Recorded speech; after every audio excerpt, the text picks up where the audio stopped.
ह्या पदार्थाला काय नाव देऊ ते मला समजत नाही आहे. कोणता पदार्थ ते व्हिडिओमध्ये मी पुढे सांगतेच. पण त्याआधी सकाळी छान देवपूजा करून घेतली आणि नाश्त्यासाठी पोहे बनवले, तेही हजबंडच्या फरमाईशीवरून. ॲक्च्युली आमच्या दोघांना पोहे खूप आवडतात, आम्ही रोज खाऊ शकतो. पण मी डायबिटिक असल्यामुळे ते आमच्या घरी रेअरली बनतात. नाश्ता करत होते तोवरच आमचे भाजीवाले काका माझ्यासाठी छान फ्रेश भाजी घेऊन आली. ॲक्च्युली मला भाजी साफ करायचा खूप कंटाळा येतो. हे सगळी कामं मावशी करतात, पण आज नाईलाजाने मलाच करावं लागणार होतं.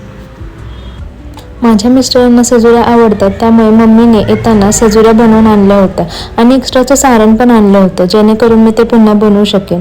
पण ॲक्च्युली मी सजुऱ्या कधीच बनवल्या नव्हत्या, त्यामुळे मी ते बनवायचं टाळत होते. बट आज म्हणलं ट्राय तर करून बघूयात ॲटलिस्ट.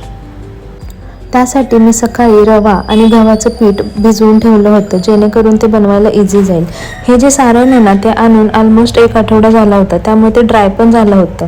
त्यामध्ये थोडं दूध ॲड केलं आणि सॉफ्ट बनवून घेतलं आणि बनवायला सुरुवात केली. जशी मला येते तशी मी सजुरी बनवून घेतली खरं. त्यानंतर हौशेने मम्मीला व्हिडिओ कॉल करून दाखवलं की मी काय बनवलंय ते. पण तिने अपमानास्पद त्याला कडकणे असं नाव दिलं. सो आता कळत नाहीये त्याला सजुरी म्हणू की कडकणे. असो, जे काय झालंय त्याचा नैवेद्य देवाला दाखवते आणि मिनी ब्लॉग येथेच संपवते. Thank you for watching.